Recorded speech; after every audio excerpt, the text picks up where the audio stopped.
It's game time. And if you've got a hunch about this NBA season, you could turn it into a big win on FanDuel. Because right now, new customers can bet $5 to get $300 in bonus bets if you win. Ooh, that guy's hotter than a microwave burrito. Now that's a red-hot hunch.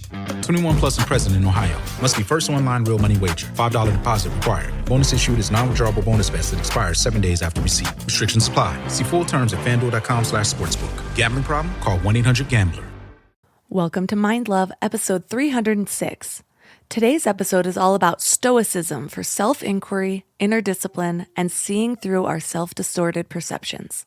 We reject often our best thoughts, our first thoughts, our original genius, the things that are most particular and unique to us, for no other reason than that they are ours. We tend to undervalue ourselves. And so one of Emerson's big teachings around originality as well as nonconformity is learning to trust our original nature, to trust our unique voice.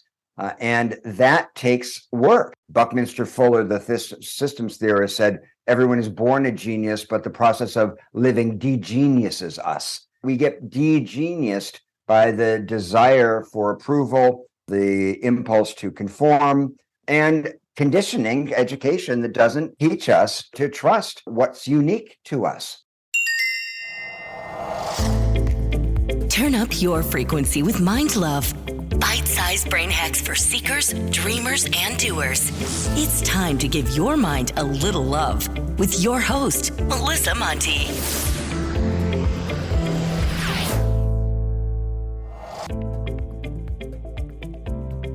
If this is your first time giving your mind a little love, don't forget to hit the subscribe button. Mind love is a habit, and the more you give your mind that love and intention, the better you'll feel about yourself and your life.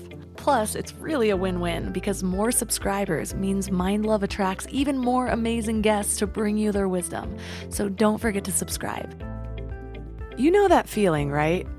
When you're stuck in a loop of worries, imagining all sorts of disastrous scenarios and feeling your anxiety rise. Or when you find yourself catastrophizing, like blowing the tiniest things completely out of proportion. If this resonates with you, well, you're not alone. It's a pretty common human tendency, yet it can be awfully draining and even harmful if we allow ourselves to be consumed by it. There's an ancient wisdom that's been around since the time of the ancient Greeks that might help you rewire this negative thinking. And it's all about altering our perspective for the better, just as we like to do here at Mind Love. This wisdom finds its roots in Stoicism, and it's a little thing known as premeditation.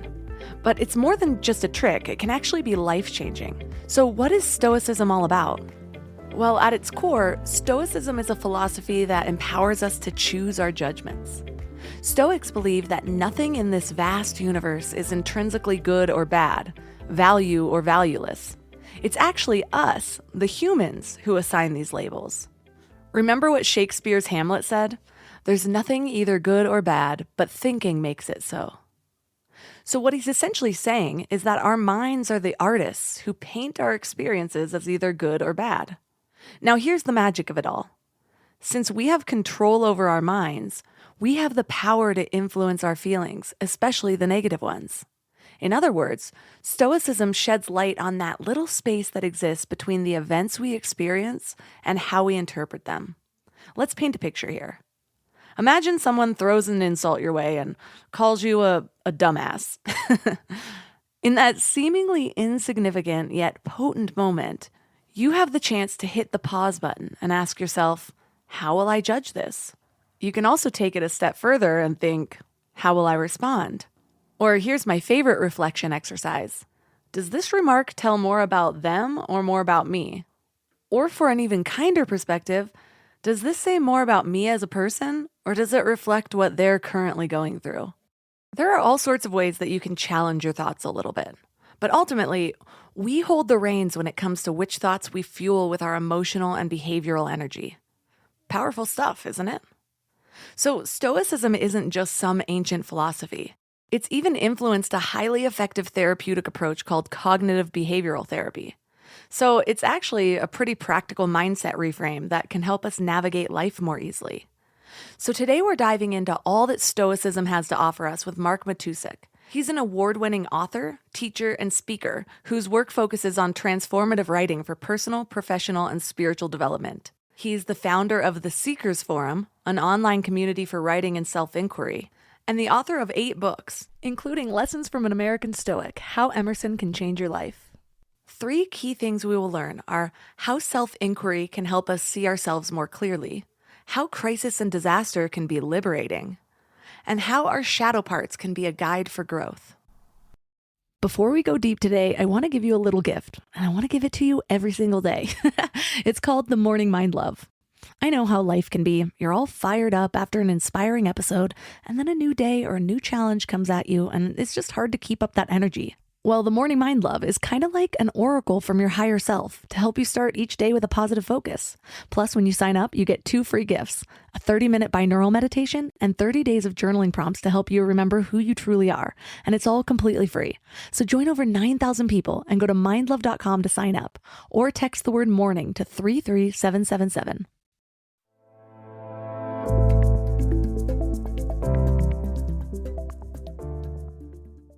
And now let's welcome Mark Matusik to the show. Thank you, Melissa. Great to be here. So what led your interest in Stoicism?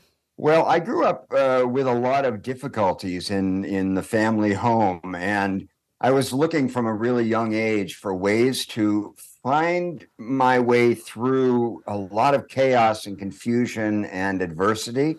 And so I wanted a philosophy that was practical and that could help me kind of clear away a lot of the things I didn't understand about the world I was growing up in. So when I discovered Emerson when I was in college, it was a huge awakening for me because I realized that there were very hands-on practical lessons that we could apply to the difficulties of a crazy world and a difficult life. Many of us grew up in dysfunctional families.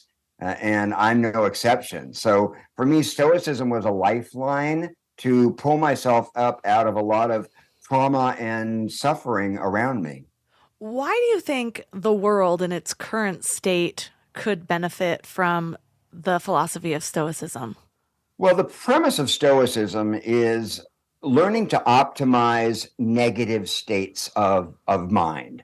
So when you find yourself in the midst of adversity, how can you turn the obstacle upside down, as the Stoics said? How can you use the adversity as to become the solution itself?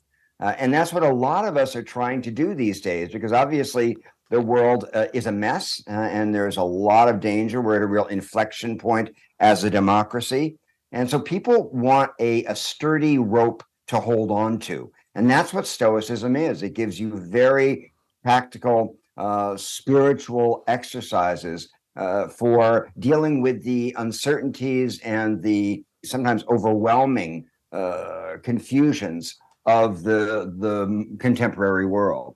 Yeah, I feel like so often our natural tendencies as a society go in the opposite direction of what's actually good for us. Oh, absolutely. Yes.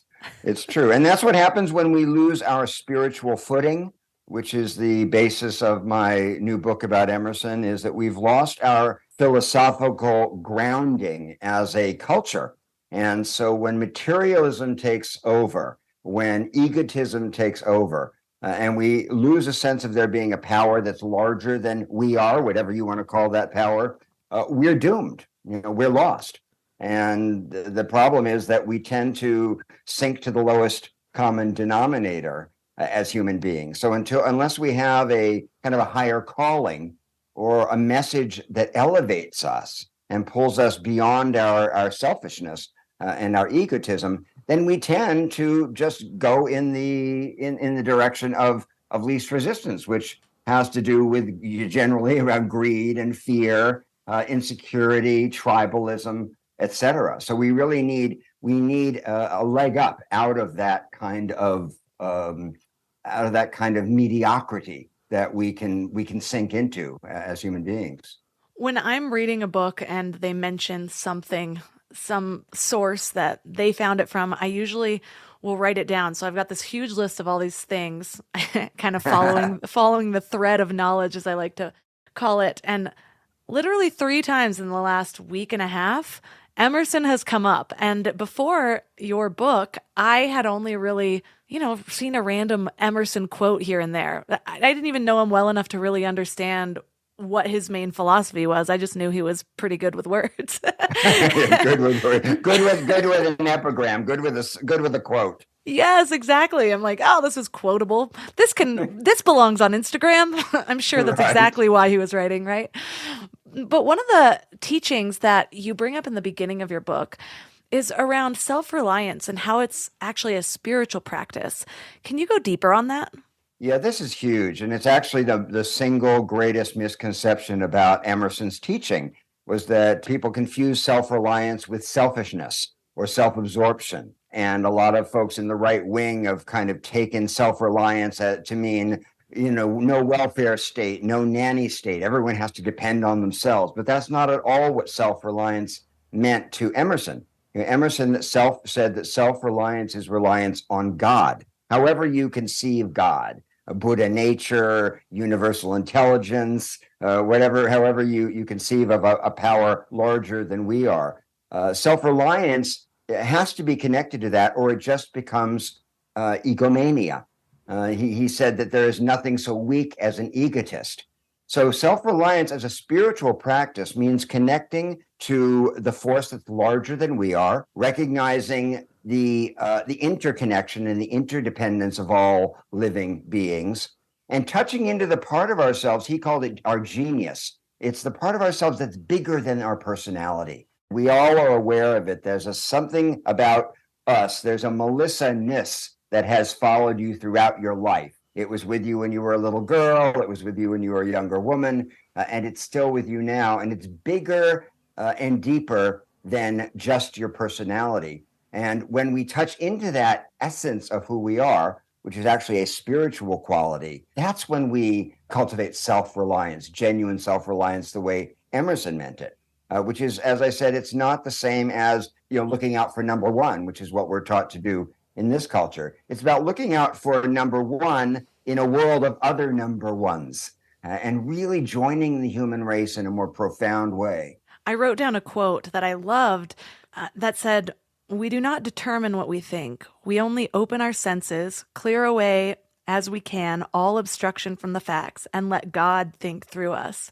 And I love that perspective because I've always been, probably for the last 15 years, been on a pretty deep spiritual journey. Right now I'm listening to a talk by Ram Dass around becoming nobody and just talking about how we kind of put on these suits and we become different people or become a character, and we forget to kind of look beyond that to figure out what's really under that. And it's interesting when you think about this idea of individuality, because I think so many of us cling to originality, as you call it, in a form of the personality selves that we've created, but we forget to kind of look deeper at that self with a capital S to figure out what's original about us on a soul level, if that makes sense. That's exactly right. That's exactly the point. Emerson talked about the one mind or the overmind or the oversoul. He had many different words for it. That is where our thoughts are coming from.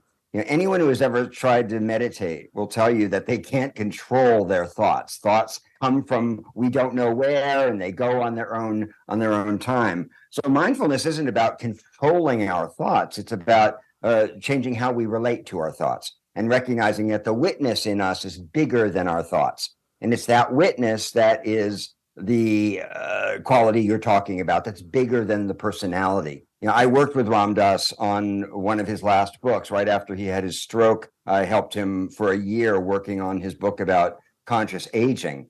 And he said it to me over and over again that the one thing that doesn't diminish as we get older is wisdom. Everything else falls away, everything else atrophies and gets worse, but wisdom actually builds. And wisdom comes from being attuned to that one mind that we all share. And when you are aware of that, you're not as threatened by your thoughts. You're not as, and you're not as determined to try to control the mind, which, as you know, just creates more stress. I can remember the first time I was on a meditation retreat, just spending, it was a silent retreat for 2 weeks. And I just spent most of the time just in agony, trying to make my thoughts go away, until I finally got that it was a losing battle. And that the best thing that we can do is to allow the thoughts to come, realize that we are not the thoughts, that the witness part of who we are is bigger than our thoughts. And then the thoughts aren't as threatening. Then they come in and they go. As Ram Dass used to say, you just invite them in like little schmooze. Instead of being so threatened by your fears and your thoughts, you say, come in and have some tea. It's a very different approach to negative thinking and to hyper cogitation than we usually take in an egotistical culture, where we're trained to control everything. We're always at odds with ourselves. We're always in conflict. And what spiritual life, no matter what the path does is it ends that conflict. It really makes us see that we are bigger than our minds.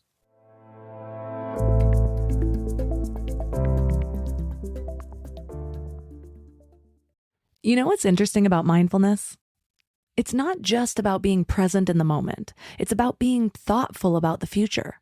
We meditate, we exercise, we work on ourselves, all to create a better tomorrow, right? But there's one piece of the future planning puzzle that nobody likes to talk about. I get it. Life insurance feels heavy. But here's the thing. Just like meditation is an act of self-care, getting life insurance is an act of family care. It's about making sure your love continues to support your family, even when you're not there to do it yourself. That's why I want to tell you about SelectQuote. They're one of America's leading insurance brokers with nearly 40 years of experience helping over 2 million customers. Their licensed insurance agents work for you to tailor a life insurance policy for your individual needs in as little as 15 minutes. And here's what's cool. They actually reward you for taking care of yourself. If you're in good health, they work with carriers that could get you same-day coverage for up to $5 million, no medical exam required. And it's way more affordable than you might think. You could even get coverage for up to $1 million for as little as $20 per month. We just did this all recently after putting it off for years, and I can't tell you the peace of mind just from getting it done. So get the right life insurance for you for less at selectquote.com/mindlove. Go to selectquote.com/mindlove today to get started. That's selectquote.com/mindlove. I don't know why it took me so long to invest in good bedding. I resisted it for years, but something flipped in me about 3 years ago. And now I'm basically a pillow connoisseur. I've tried them all, and I get weirdly excited about good bedding. Because here's the thing, we spend a third of our lives in bed, and the quality of that time affects literally everything else, which is why I'm so excited to tell you about my latest obsession, Lagoon Sleep Pillows. What sets them apart is their matching system. You take a quick 2-minute quiz about your sleep style and your preferences, and then they match you with your perfect pillow. I was matched with their Otter pillow, and I am so impressed. Lately, I've just needed more support, and this seems to cradle me in all the right places. I'm also low-key obsessed with their travel pillow, which I use for way more than just travel. I actually hug it, use it as leg support, and of course, take it on trips with me. Well, the secret is in their adjustable fill. You can add or remove it to get that perfect alignment for your spine. A study even found that the right supportive pillow can improve sleep quality by 63%.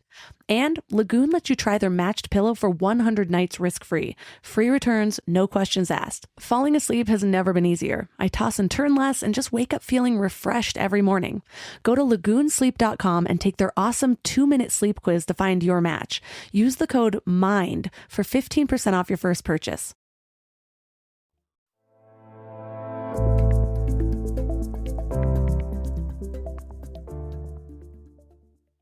I had this whole thought train just yesterday, actually. And it's funny because if somebody comes to me with a problem, I can very clearly be that kind of reflection for people of like, you know, these are just thoughts that you don't need to attach to them. But of course, it's a lot more difficult to do with myself sometimes, although I have gotten a lot better at creating that habit over the years. But one that I noticed just yesterday, it was a really rainy, gloomy day, and I always feel very low energy and almost depressed on those types of days. And it usually happens before I even realize the weather. And so that was sort of happening. And I'm like, man, this day sucks for some reason. I don't know what it is. And then I'm like, oh, it's the weather. I'm like, oh, I hate the rain. And then I stopped because I'm in the middle of listening to that Ram Dass lecture as well as going through your book for this interview. And I stopped and I kind of just laughed at myself. And I'm like, and I used Byron Katie's The Work. And I was just like, is that true? Do I actually hate the rain? And so I started to question that and challenge it. And all of a sudden it was crazy, the almost visceral response I had to this. It was like literally and figuratively a cloud lifted. And suddenly I was noticing how fresh the rain smelled and how beautiful the air felt. And it was like the perfect temperature. And I had this moment of realizing, like 3 seconds ago, I almost felt miserable and now I feel elated. And all it took was questioning one thought. And to your point, realizing that we don't need to identify with them. And so suddenly I just saw it as a thought that I have grown habit to attaching to. And who would I be if I just let that thought float away and just create a whole new one? And so all of a sudden I was like, I love the rain. And it completely transformed my entire day. Right. You changed the story. Yeah. And it's so much easier than I thought it would have been 10 seconds before that. Yeah. And that's because, as Byron Katie always says, the mind is like a child and it believes what we tell it until we question what it's telling us, until we question our thoughts. And so you questioned it and you realized, and then you came into the moment of actually smelling the rain and feeling how you actually were. And you realized that the thoughts were just a narrative and that narrative was not the truth. And realizing that it's a quantum leap in self-awareness. The vast majority of people don't know that they are not their thoughts. We're so completely identified with our minds, particularly in this culture, with no transcendental perspective or context. We believe that we are our minds, and that's why depression rates and suicide rates and addiction rates are through the roof, because we're completely identified with our pain.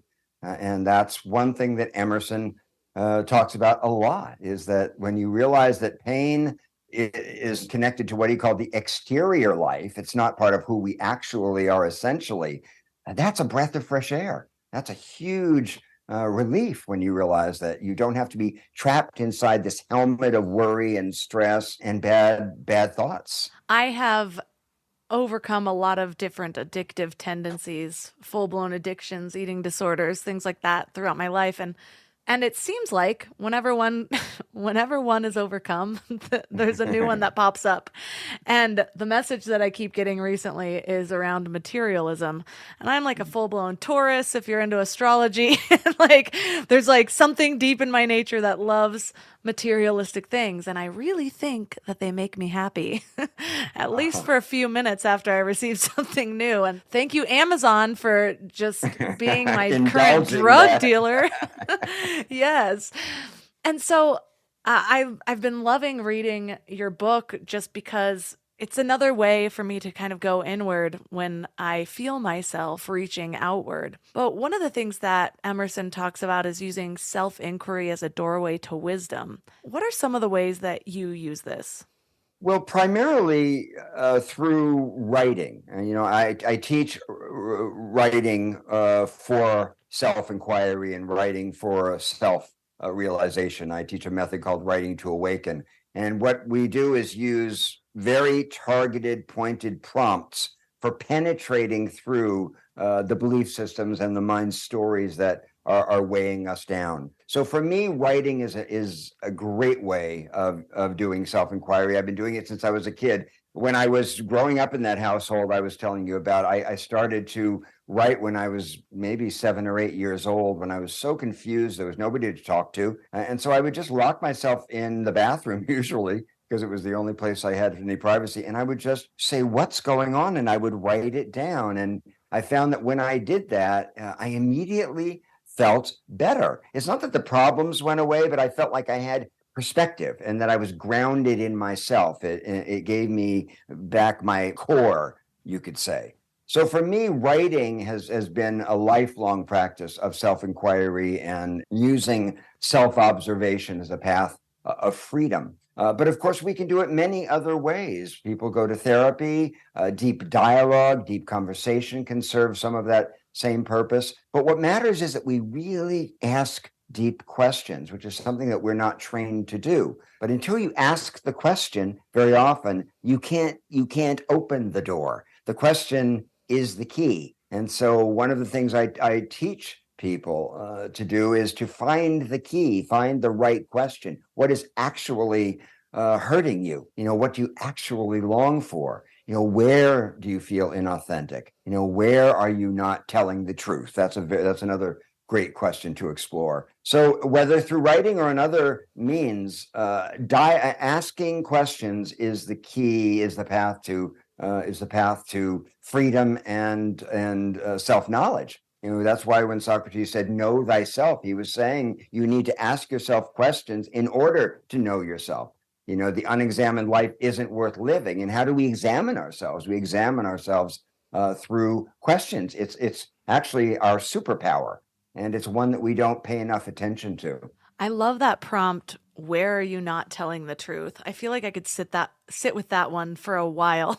You could, we all could. It's a huge question, and it's a question that's ever renewing. So you can write about that question, every day and get different answers. And that's why writing for self-inquiry, writing to awaken, which is what I teach, is a practice, because it goes on and on. I have people who have taken the same self-inquiry classes with me for years with the same topics, and I say, well, why do you keep coming back to the same class? And they say, I keep getting different answers. So that's the beauty of self-inquiry, is it's always renewing itself, and you always get new information.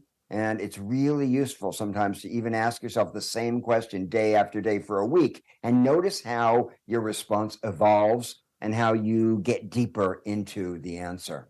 A few years ago, I was meditating, and I use self-inquiry quite often in my long walks or during meditation, because I can just have these really long inner dialogues with myself. And it's kind of fun, because sometimes I think I know the answer until I dialogue for long enough, and then I'm like, oh, I didn't even see that in myself, or that would not have come up in the first minute, but in minute 15 it finally does. But one of the things that popped up and I wrote in my journal years back was that I started to believe that the purpose of life was to know yourself and understand yourself. And so when I read that, that's something that Emerson also believed, I was like, yes, that must have been from source or universal consciousness in some way. Yes, and yeah, it was, and it is, and you find it in all of the great spiritual traditions. Is this injunction to discover who you are, whatever means you use. Until we do that, whether we're practicing Buddhism or Christianity or Judaism or Hinduism or Islam, until you do that, you're living as a stranger to yourself. Your life is a case of mistaken identity. People talk about imposter syndrome. Well, gosh, we are all of us imposters until we take this journey towards self-knowledge, because otherwise we are masquerading as the personality, which is nothing but many different stories and emotions and biases and all kind of congealed into an idea of self. That's not who we are. And that's the value of crisis and disaster, as many people found during the pandemic, is that it explodes the story. It suddenly you can't rely on the old narrative anymore. And while that's disconcerting, it's also liberating. And you can see yourself in new ways. And many people, as the externals fell away during the pandemic, were able to see themselves and their lives in very different ways, because they were not just caught in the kind of the trance of habit and the trance of conditioned living. And so that's what any spiritual practice worth its salt does, is it shakes up your idea of self, and it puts you in touch with the thing that doesn't change, the thing in you that is bigger than your circumstances. But until you do that, until any of us does that, we're living on the surface of things. And that was Emerson's great fear, was that he and that the people he cared about, even his audiences, his readers, would stay on the outside of things, the surface of life. Life has a lot of beautiful surfaces, but they are only surfaces. Until we penetrate those and get to the heart of the matter, then we might as well, not be here at all.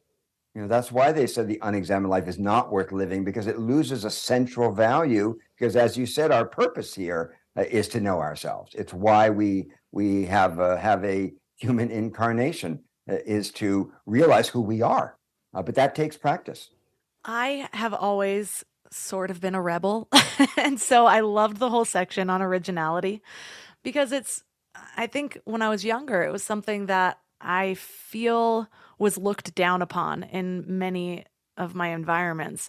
And now I'm lucky because I work for myself. I've created kind of my own life. And so none of that stuff really burdens me much anymore. I mean, it still does. Of course, we all still want to belong and fit in, and one harsh comment can send me in a spiral. But for the most part, I feel like I've created a life that I've really wanted. It's something I've been working on for like 8 years now. And so there's a lot of people, though, that I know that are living kind of on autopilot, and they don't even see it because, they're not used to self-inquiry, but you don't realize how we just get stuck in habits and kind of just keep doing the same thing over and over again in order to kind of fit in and belong and be accepted and all of that. And one of the things that just really struck a chord that helped me to sort of see a shadow where, I don't know, sometimes when I think I'm beyond something, but then one little sentence will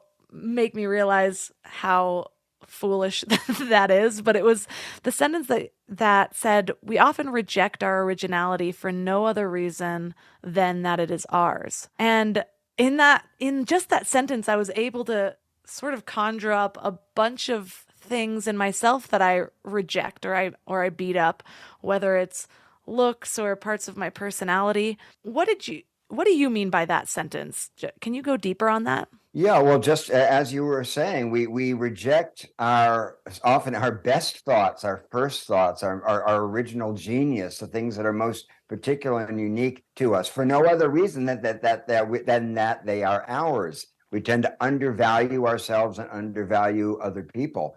And so one of Emerson's big teachings around originality, as well as nonconformity, is learning to trust our original nature, to trust our unique voice.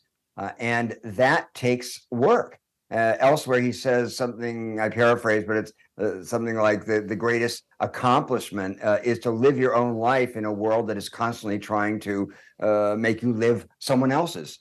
And it's going against the current to say, no, I'm going to listen to myself. I'm going to trust myself. We're not taught to do that. We're taught by, well-meaning parents to toe the line and color inside the lines and get along. And of course, they want us to be socialized and not be outsiders. But we lose so much of our particularity and our own joy by imitating other people. Buckminster Fuller, the systems theorist, said everyone is born a genius, but the process of living de-geniuses us.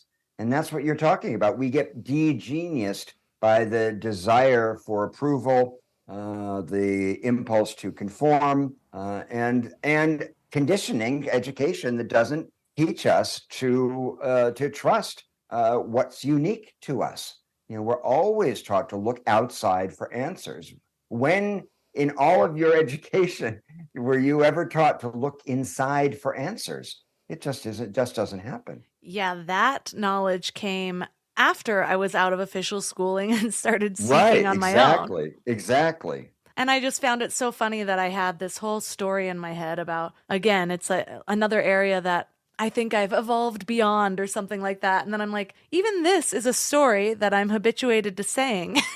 If I would just, I don't know, stop thinking I'm above or beyond anything, then there's always more shadows to kind of shed light on. You had a quote in the book also by Jung who said, "You do not become enlightened by imagining figures of light, but by making the darkness conscious." And I was like, Yes. all right, that's going to be another affirmation that goes on my wall as well.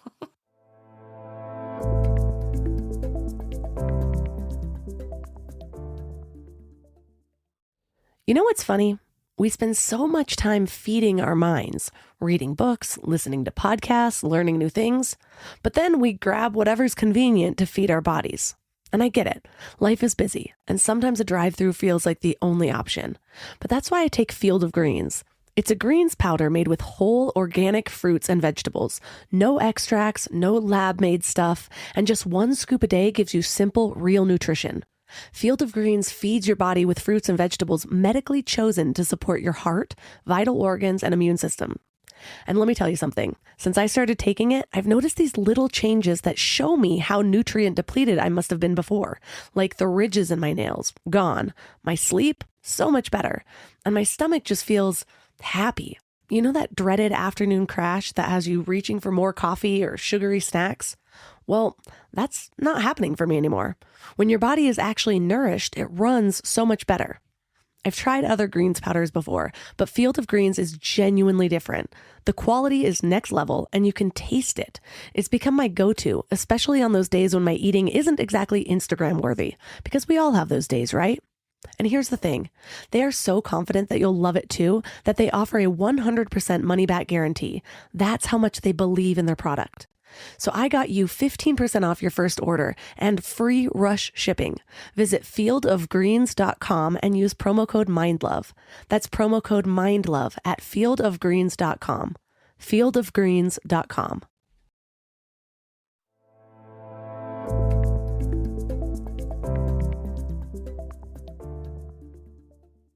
You had a quote in the book also by Jung who said, "You do not become enlightened by imagining figures of light, but by making the darkness conscious." And I was like, Yes. all right, that's going to be another affirmation that goes on my wall as well. And that's huge, especially in the spiritual world. There's so much desire to kind of leap into the light and sort of skip the mess, skip the crooked parts, the mismatched parts, the shadow parts. But that's where our character comes from. That's where you can't have yin without yang. That's where our depth comes from, is from our shadow parts and getting to know them and making space for them to be there. One of Waldo's big insights is what he called the law of compensation, which is that for every sweet, there's a sour. For every sour, there's a sweet. And for every virtue you have, that it has a negative side. And for every negative quality you have, there is a virtue. And so when you look at life in that circular way, in a non-dual way, you realize you can't get rid of your devils, so to speak, without also losing your angels. So looking at the shadow doesn't mean getting rid of the contents of the shadow. It means honoring them and seeing where the gifts are that you may have overlooked in the shadow, and allowing that you're always going to have imperfections and parts of yourself that are not what you want them to be, and you're going to have greed, and you're going to have envy, and you're going to have insecurity, and all of these human emotions. That's not a problem. In fact, each of those has a positive quality to them if we take the time to look at it carefully. But what happens is that we just reject them out of hand. We avoid the shadow, we reject our faults, and we end up missing what they have to teach us. Because our faults, of course, like all of our losses, all pain, is a guide if we listen to it. What is it trying to teach us? And until we take the time to ask that question, we don't really grow. Until that time, we're just really victims, kind of, the victims of circumstance, and we feel like life is happening to us. And we forget that, in fact, this is a big cosmic classroom that we're in, and that there's information in even negative and painful experiences that if we don't look at, we're really missing the point. This is a really crucial thing that we need to look at, particularly in a culture like ours that doesn't appreciate vulnerability, and it's all about meritocracy and achievement and getting ahead. We need to take a big step back and a big step inside to acknowledge who we really are. And when we do that, it makes us empathic toward other people as well. Because, of course, one of the reasons we reject the other is that we reject the other in ourselves. And as long as we do that, the world is going to be in turmoil. Yeah, that's been a big lesson for me, is that when I find myself feeling really judgmental towards other people, I know that there's something about that that's starting within myself, and vice versa. When I feel I'm beating myself up, I'm like, man, this is a big blind spot and compassion for others as well. And so it's always sort of reflecting it back to me. And I think one of the things that I'm learning is that we live in such a linear world. It's like time moves forward, success is up a ladder, and so I have often looked at my own spiritual growth in that same way, like I'm moving up some ladder of enlightenment. And I think that does a real disservice because, like I said before, as soon as I think I'm over something, it seems to come and bite me back in the ass. and Oh, and yeah. so one thing that I heard Ram Dass say recently was he was just talking about something completely different, but he was talking about different dimensions or on a different plane. And he's like, and don't think of it as a higher or lower dimension. And there's something about that just sort of snapped into me where I'm like, why am I looking at my growth in that way at all either? As you said, we're in a more circular world. Everything is, all of those shadows are existing at once. And one thing's not lower or higher than the other. It's all still there. All still needs light. All still needs to be looked at. And so rather than thinking that I've like moved above or beyond something, I'm starting to expect that it's still just going to be there. And maybe it's just not bugging me quite as much as it was the day before. Exactly. And this is a really important point because we set ourselves up for a fall when we think that our wounds are going to go away or our triggers are going to go away. They don't go away, but how we relate to them changes. I think of it as more of a spiral. You come around and you're in a similar place, but you're a little bit, you have a little more objectivity about it. You're a little bit more disidentified from it. But the issue was never going to go away. I can tell you, I've spent a lot of time with many great spiritual teachers over the years, and they all have their issues, every single one of them. The most enlightened masters in the world have dealt with their greed and their envy and their insecurity and their selfishness and their will to power and their human failings. It's part of being a human being. One of the things I appreciated so much about Ram Dass was he was so transparent about his own failings, and he always called himself a work in progress. And when he didn't die from his stroke, for example, he realized, I have a lot more work to do. And he did. And so when we look at ourselves with humility, instead of trying to get somewhere, trying to achieve some state of perfection, we come much closer to the truth of things. The greatest teachers are always the most humble. So the minute anyone tells you that they're over it or that they've moved beyond, you should run in the other direction. There's a wonderful talk by a psychologist named Pauline Boss called The Myth of Closure. And she talks about this idea that our wounds are going to close and that our pain is going to somehow, there's going to be this closure to it is a complete illusion. And if we believe that, we're always going to feel like, what am I doing wrong? Why can't I make that go away? Because nothing goes away. Nothing goes away, but we can include it in who we are. We can get bigger in terms of more mentally expansive so that it's not as threatening to us. But go away? Absolutely not. It's not how healing works.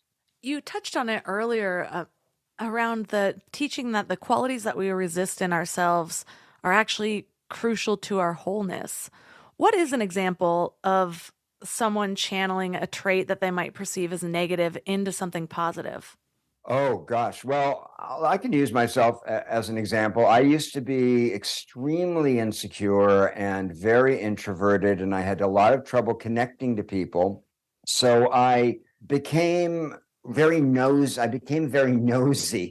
in conversation. I would ask questions sort of nonstop as a way of covering up my own insecurities. And it's how I learned how to bond from the time I was a very young kid. And eventually that turned into my career. Turned into my work as as a journalist first, and as a writer, now as a teacher. My life has become all about asking questions. But it started for me as kind of a bad habit. I could be pretty obnoxious about it when I was a kid, but I kind of channeled that insecurity in a way that it now informs my work. So that's one example. But I've known people who were, well, just look at Lizzo. Look at someone like Lizzo. Lizzo is, at one time, Lizzo's obesity would have been the end of her career. There would have been simply no possibility for her to have a career as a pop star if she were trying to hide her obesity, if she was ashamed of her obesity. But what she's done is turned her obesity into a virtue, and look at how people love her for it, and how empowering that message has been for a lot of other people who have quote unquote issues with their weight. So that's what originality does. I used to work for Andy Warhol. This is in the book, and Andy was a very shy, painfully shy, completely weird, outcast kind of guy. He turned all of those weird qualities that were such a burden, so painful to him, into his public image. It became his his thing, and it became very cool to be like Andy Warhol. But he started off as somebody who could barely talk to people. He was so inhibited and self-hating. So we can take the things in us that are wounded, that are limitations, that are the sources of pain, make them our own, and then transmute them into something that's creative, that helps us connect with other people, and that helps us to feel more comfortable inside our own skins. One example with me is around ADHD. When you're a kid, it seems like all of the messages around ADHD are negative.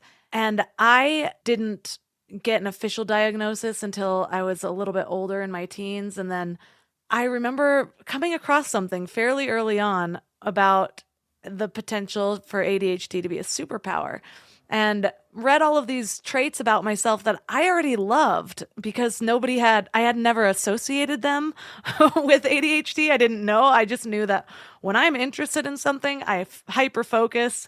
I mean, give me a rabbit hole to go down. If it's one that I actually want to learn about, even in my teens, I would barely sleep and learn everything that there was. And so now to this day, I mean, even recently, there was a rabbit hole that kind of pulled on my thought threads, as I call it. And I couldn't stop reading. I've read like 14 books on one topic in the last 2 months, just because it's so interesting.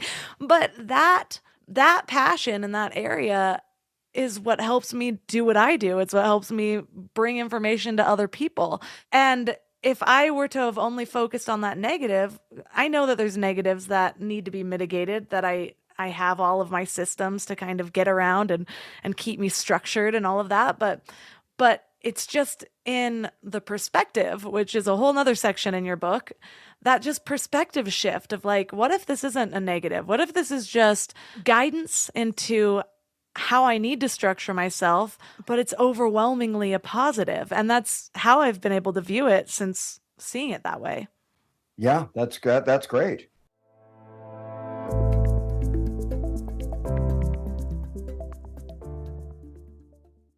My dad works in B2B marketing. He came by my school for career day and said he was a big ROAS man. Then he told everyone how much he loved calculating his return on ad spend. My friends still laugh at me to this day. Not everyone gets B2B, but with LinkedIn, you'll be able to reach people who do. Get a $100 credit on your next ad campaign. Go to linkedin.com/campaign to claim your credit. That's linkedin.com/campaign. Terms and conditions apply. LinkedIn, the place to be.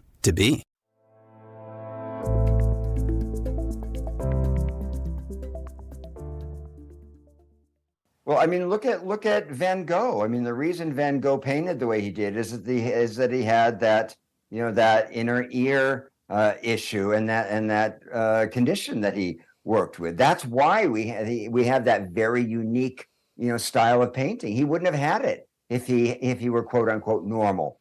And so getting over this myth of normal and instead saying, what can I do with my particular set of limited, imperfect, but interesting, qualities? How can I optimize them? What can I do creatively with them? How can they enlarge me as a person? How can I connect better with other people because of the things that I consider to be my faults or my flaws? That's when we start to live a transformational life. It's all well and good to, when you have, when you're, good looking and have a lot of money and you're successful, it's easy to kind of cakewalk through life. But for the other 99% of the world, we're dealing often with what feel like handicaps that we can't overcome. So instead of looking at them as handicaps to be overcome, we can look at them as opportunities to do things differently in a way that's unique to us. And that's when the unique stuff comes out. An even better example, you just asked me about how to turn a weakness to a strength. Someone I interview in the book was a photographer who lost his sight. And everyone said, your career is over. You'll never, obviously you can't take pictures with 3% of your vision left. And he said, to hell with that. He said, I'm going to become the world's first blind photographer. And he invented a whole different way of taking pictures with a large frame camera and using an assistant. And what happened is he went from being a very highly paid, but just sort of average commercial photographer to being a world-class artist. And since he lost his sight, he's had over 40 solo shows around the world with this new body of work that would not have happened if he hadn't gone blind. So this isn't just kind of feel good, hoo-ha. This is a very sophisticated strategy for living. It's a philosophical choice to look at what is there instead of always at what isn't there. And of course, the negativity bias in our brain tends to look for what isn't there. But when we can use what's there in new and creative ways, all kinds of things are possible. I went through a pretty big trauma in my 20s, and I remember feeling like my life was ruined. And through my process of self-inquiry over the next, took about a decade, what has become my life philosophy now is to use your limitations as guideposts. And so whereas we're used to just kind of seeing all the stop signs of what's been taken away, now I'm like, well, what is this funneling me toward? Yeah. And in doing that, it makes everything so easy because then it's like you don't have 1,000 options anymore that you're going between, constantly second guessing yourself if you're choosing the right one. Things being taken away from me has actually been so joyous because I'm like, well, that eliminates 90% of those options. I only have 10% left. This makes my job a whole lot easier. Exactly. No, exactly right. Yeah, it's true. Your limitations help. They become like guideposts. I think of it as the frame in it with a painting. You don't have a painting without well, you can technically, but you know what I'm saying. A frame, and the idea of limitation is what I'm playing with. The frame is part of what makes the painting possible, and so understanding that your limitations are part of the creative process, they actually help you with the creative process, is a big insight. One of the things you talk about in your book is that nowhere are we more delusional than in the domain of self-appraisal. What do you mean by that? Well, we all have dysmorphia. We don't see ourselves clearly. It's like we're living with a funhouse mirror or something. When we look inside, the reflection that we see is not the truth. It's not accurate or what other people see. It's filtered through our fears, our desires, our biases, our wounds. And so we don't have a clear vision of ourselves, which is why self-inquiry is so important. So the fact is we are deluded about who we are. And that's why it's so useful to bounce things off of other people and to have people around us who know us, who can reflect us back to ourselves, because in the funhouse mirror of our own minds, we are distorted. We are sometimes I'm sure you've seen that, where you look at a photograph and all you see is the one thing that you don't like about yourself in the photograph, and someone else looks at it and says, you look great. We don't have a clear self-appraisal, and we tend to be perfectionists. We tend to want all of our flaws to be gone, and so we focus on our flaws, and they become exaggerated, and they come to define how we look at ourselves. And that is simply not, it's not based in reality. It's based in our imagination. And so that's why it's really important to question, as we were saying earlier, to question the stories we tell ourselves about ourselves. Who do you think you are? That's a great question for self-inquiry. Is who do you think you are? Describe yourself to someone who's never met you. That could be a very revealing prompt to use with people. Describe yourself to people who've never met you. Describe yourself in 50 words or less to someone who has never met you. If you do that, you'll see what you emphasize, what you miss, where your blind spots are, where your longings are, what you want to be true that you sort of exaggerate. So where we are delusional when it comes to our own self-image. It reminds me of something Ram Dass said, actually, where like he said something around a painter painting a big gray cloud, but then he puts it in a frame that's too small for it. And so all you see is just gray. And it's like, oh, this is just like a gray picture until you actually take it out of the frame and you see the edges and in the beautiful sky. And in the same way, we are more than we see. And everyone that knows us, including ourselves, doesn't really see the full picture because we're all kind of zooming in on that one thing, the things that are important to us, the way somebody else makes us feel. We characterize everybody, including ourselves. And so I think we'd have to kind of get some feedback to start getting a bigger picture. But I often wonder that, like, what do other people see me as? I did an activity back when I was first starting my entrepreneur journey where I actually asked like 11 people that I knew from different areas of my life, like what my superpower was. And it was just so interesting because I got a lot of very similar responses. And it was something that I didn't see in myself at all at that time. And it was around basically taking information from tons of different sources and connecting it and explaining it in ways that people could understand. And that was not something that I saw in myself at all, and actually ended up giving me the idea to start a podcast with all of the rabbit hole knowledge that I've accumulated over the years. Yeah. No, that's very interesting. No, we don't. That's why we're not islands unto ourselves. We don't have the ability we're not omniscient. We don't have 360-degree perspective. And it's important to check in with the people who know us and to be willing to hear what they have to say, because we don't always want to take that information in. But it's absolutely it's essential, not to get lost in not to get lost in our own delusions of who we believe ourselves to be, because it's nothing but a myth. And the myths, as we know, can be changed. And that's why the value of crisis and disaster and things going wrong is so important on a spiritual path, because until that happens, it's very easy to keep playing that character and keep playing until our self-image becomes more and more entrenched. That's also why travel is important and why people love travel so much. It's not just to see new things. It's when you leave your familiar context, you know yourself in a different way. When you see yourself reflected in a different culture, your sense of self expands. And then you start to realize how malleable your sense of self actually is. And that's what spiritual practice does as well. It gives us a larger context.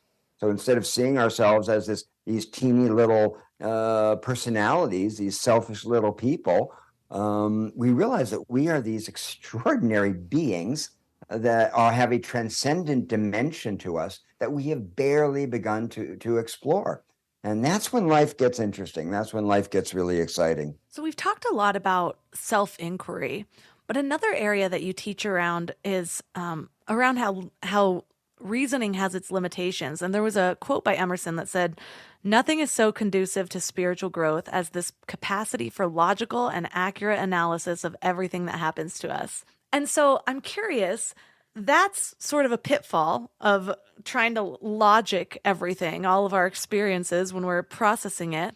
But that's also part of self-inquiry. So what do we need to sort of be aware of when we're in that process so we don't get caught in the trap of just reasoning? That's a great question. It's a really important question because, as you say, we rely on reason and rationale to do self-inquiry, but reason itself is a pretty weak instrument, particularly compared to the emotions, for example. The emotions are an ancient part of who we are. Reason is a fairly new development. It's the most recent part of our brain's formation is the neocortex and the ability to reason. Jonathan Haidt, the psychologist, compares the emotions to an elephant, and then reason is like the little man on the back of the elephant trying to steer it this way or that, and it doesn't work. We can't talk ourselves out of feelings. So all of that is to say that reason is important. It's powerful, and it's limited. So when you're doing self-inquiry isn't just a head practice. Self-inquiry is a whole body practice. So I've always encouraged people to notice how they're feeling in their bodies. What are their emotions telling them? When they write about that, are their hands getting clammy? Where does fear come up? Where do you feel excitement in the body? When does desire come up? All of these things are part of self-inquiry. So you use reason kind of like a flashlight, but a flashlight can only see what's within its perimeter. So we understand that there are things beyond the flashlight. The flashlight kind of helps us to navigate, but it's not the entire picture. The emotions and the intuition, the ineffable parts of who we are as important to our experience as our logical mind and our logical thoughts. So we use it because it's the best we have to work with, but it also can be a pretty weak instrument. It reminds me of the section of your book around contradiction. I loved this part because it's just goes to show you how we have all of these methods of self-inquiry, like you were just talking about, emotions, reasoning. But there was a quote that said, "No challenge is more paradoxical than untangling our biological, emotional, and spiritual impulses. What the heart desires, the mind often rejects, and what the loins crave may be an anathema to the conscious." I love that because it's like so often I'll be reading a book about like how emotions are a gateway to the soul, and then all of a sudden it's all about emotions. And then I get back into my reasoning brain and it's all about reasoning. But it's so true. It's like you talk about how wisdom is found in the middle way. Talk about that. Well, that's Buddha, of course, and the fact that we tend toward extremes, we tend toward polarities, and that wisdom and truth are often found in the middle way. The problem is that these different parts of who we are speak different languages. So there's a heart language, there's a head language, there is a gut language, there's a groin language. Different parts of who we are speak different languages and have different impulses. And so what we do to the best of our ability, using this limited rationality, this limited logic that we have, is try to determine what is the golden mean. What is the harmonious center that all of the different languages share. Instead of being pulled in this direction or that direction, we try to say, what is the underlying truth that connects them? So, for example, if your loins are saying one thing and your heart is saying another, and your head is saying another, we try to step back and look at what is the larger truth, which is another way of saying the middle way. What's the larger truth that actually connects these diverse impulses? And it's almost always around love. It's almost always around connection. It's always about freedom. Those are the universals. Those are the universals that can guide us through this cacophony of conflicting desires and conflicting impulses. There are immediate desires, and then there's a larger long-term desire. And so we want to focus as much as possible on the long-term desires, on what are our actual intentions in a larger sense. And that will help to guide us through the confusion when we keep an eye on what is our bigger intention, and not be swayed or deceived by the impulse of the moment, which can just often misleads us. They're not it's not, we can't avoid them completely. And there are good things about spontaneity. But when it comes to the big questions in our lives, the big moments in our lives, we want to be able to step back and say, what is my larger intention here? And that's what helps us to find the middle way. I see a lot of Venn diagrams in my future of processing. Exactly. Well, I love leaving listeners with a practice or something for them to focus on to kind of ground what we've been talking about into reality for the week. If you were to give them one thing to focus on, what would that be? I would start by asking them to take 15 or 20 minutes to write about the question, where in your life do you feel inauthentic, untruthful, or out of integrity? That's a great place to start. And it's a question that we can ask on a regular basis as a way of tuning ourselves to what is deeply true, so that we don't lose sight of the larger intention in the moment to moment, confusion of living. What sorts of answers have you pulled out of yourself when you've asked yourself that question? Oh gosh, it can be anything from I'm eating too much meat, to that person and I don't belong in each other's lives anymore, to I'm moving in the wrong direction with this book, to I've had enough of that kind of meditation for a while, or that teacher who I don't want to work with anymore. I'm pretty sensitive to my own well-being. I've been doing this for many, many years. And so if I ask myself the question, where do I feel inauthentic? Or what story am I telling myself that isn't true? That's another way of asking the same question. I'm able to determine where the pain is, or where the discomfort or the imbalance is pretty quickly. And the more you do it, the more finely attuned you get to your own inner life. Well, that's a good place to start. Well, thank you so much for all of the passion that you've put into this book. I have been interested in Stoicism for a while. I have Ryan Holiday's The Daily Stoic, but I haven't been able to really visualize all of the core concepts as well as I have with your book now. And we only touched on about 4 of the 12 big lessons in Stoicism in your book. And so for all of the listeners that are interested in getting a deeper understanding of Stoicism and how it's helpful in our lives, this is such a great entry point. So for listeners that are interested in learning more about you and your book, where's the best place for them to connect? Through my website, which is markmatusik.com. People can also check out my self-inquiry group. It's called theseekersforum.com. And there's lots of information in there about the book, about Stoicism. And if folks want to reach out to me personally, I'm always happy to correspond.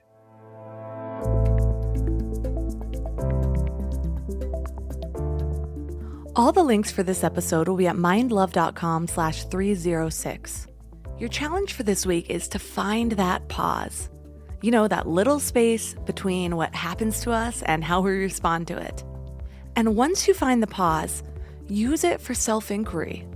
Or you can think of it as using it to challenge your usual patterns. There's no right or wrong way to do this, but I'll bring you back to some of the questions that I find helpful. How will I judge this? How will I respond? Does this say more about me or about them? Or does this say more about me or what they're just going through right now? What's the kindest way that I can see this? How can I view this person with compassion? How can I view this situation with compassion?